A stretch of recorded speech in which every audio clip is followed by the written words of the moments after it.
You have probably seen pictures like this before. You know, Adam and Eve, Paradise Garden, the place where it all began.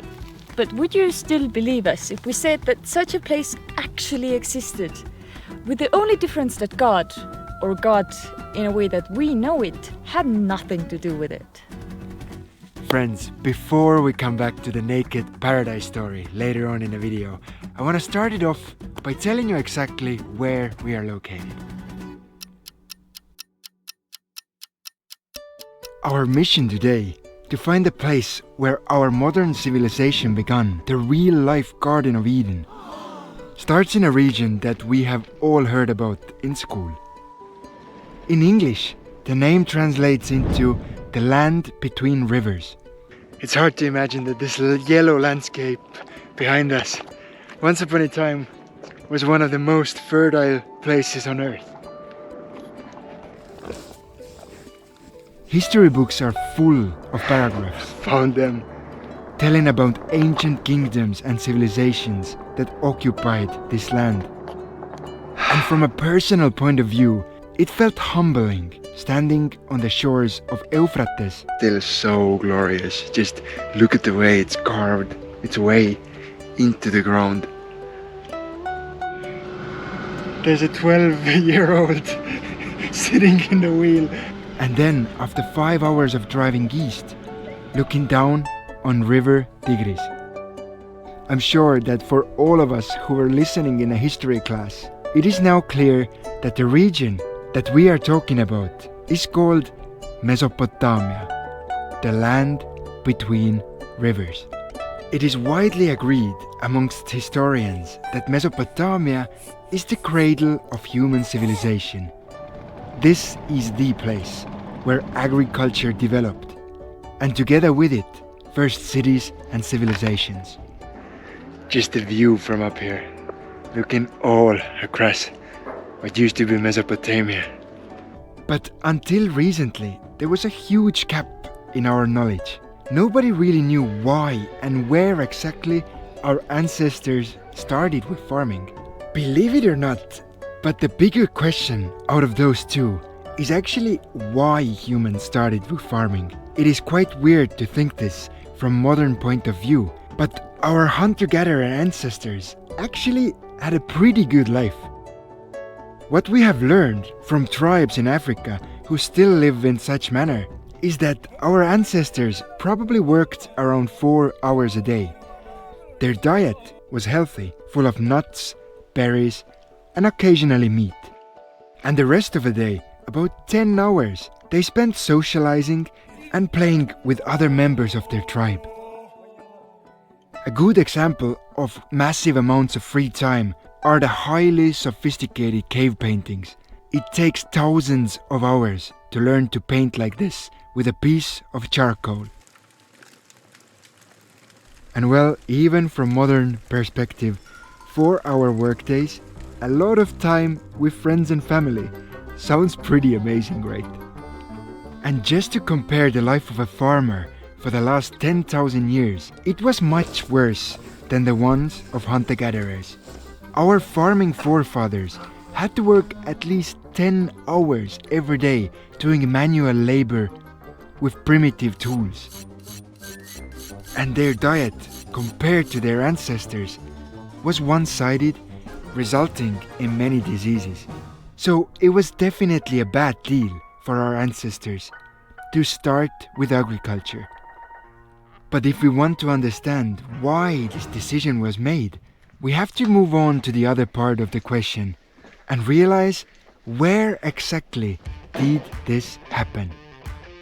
Luckily, this part of the question is not that hard anymore. With modern technology, it is possible to exactly know where it happened by comparing the DNA of our modern day crops, for example wheat, to the wild species all over the globe.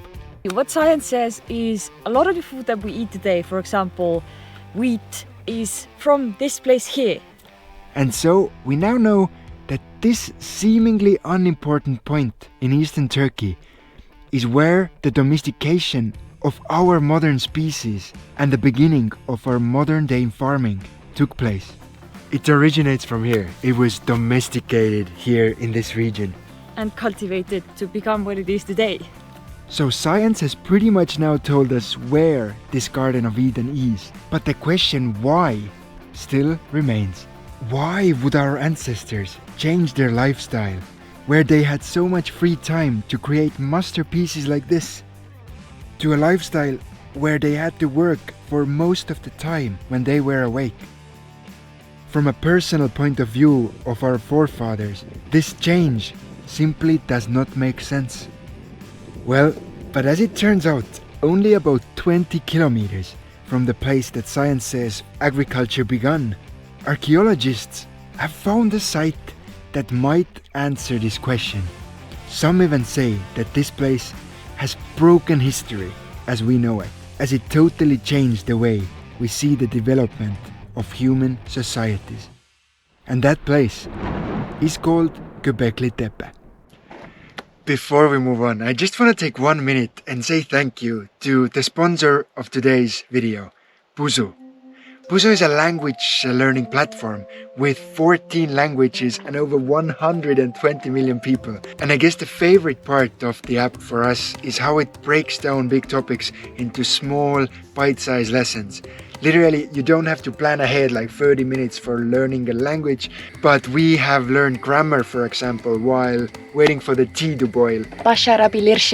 Or learned new vocabulary while using public transport. And another huge thing about Buzu is how it connects learners and native speakers.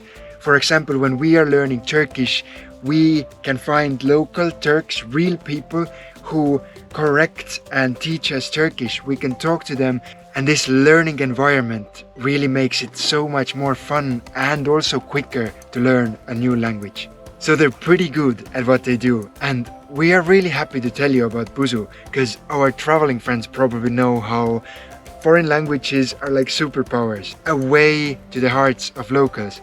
But for our local friends, knowing a second language can mean way better job opportunities in the neighboring countries and also in Turkey. For example, our friend Göktürk in Ankara University said that they have jobs waiting if people could only speak English. So there it is. I'm gonna leave the link for Buzu in the description. If you use that link, you will get 1 week free, so you can use the premium features in Buzu, and then after that week you can decide for yourself if you want to continue using premium or if you will continue studying with a free version of the app. Back to the video. Before the discovery of Göbekli Tepe, it was believed that after humans started farming, they had more food to feed larger crowds of people, resulting in towns and later religion that was supposed to explain the unknown and connect large number of people who were not related or friends anymore. But finding this archaeological site has in a way destroyed this theory. There's a pigeon that really likes attention. The main reason why this theory does not work anymore is simply the fact that Göbekli Tepe is older than farming and agriculture. It is one of the most remarkable megalithic sites ever found on Earth. It is made out of T-shaped stone statues and quite sophisticated artwork carved into those stones. And well, the most remarkable thing about that site is that it is about 12,000 years old. It was built 6,000 years before Stonehenge and by hunter-gatherers, our early ancestors, who until recently we thought were only capable of chasing animals with spears. Yet construction of something so huge as this place here requires intense planning and tens, if not hundreds of people doing the work. Another thing adding to the mystery of Göbekli Tepe is that it has no signs of permanent human presence. No houses, no garbage, only a dump with thousands of animal bones has been found so far. All of this has led experts to believe that it used to be a temple of some sort, a place that our ancestors built and then visited annually for a few months at a time in the end of summer.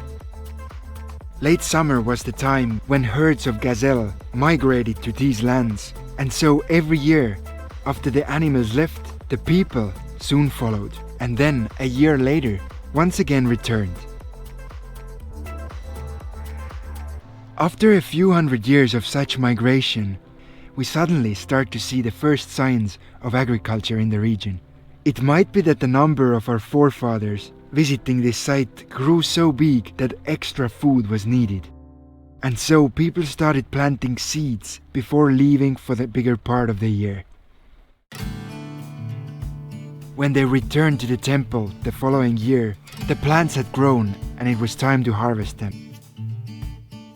And just like this, it seems that we are slowly starting to realize what made our ancestors choose to leave behind the traveling hunter-gatherer lifestyle and start living in what we nowadays call civilizations. It was religion and the belief in spiritual world that forced humans to start with agriculture. Since then, there is evidence of about 3,000 different gods and goddesses that we have believed and worshipped. In those 10,000 years, both civilizations and gods have come and gone, and I'm sure that many good things have been done in their name before they all share the same faith and disappear to the pages of history books.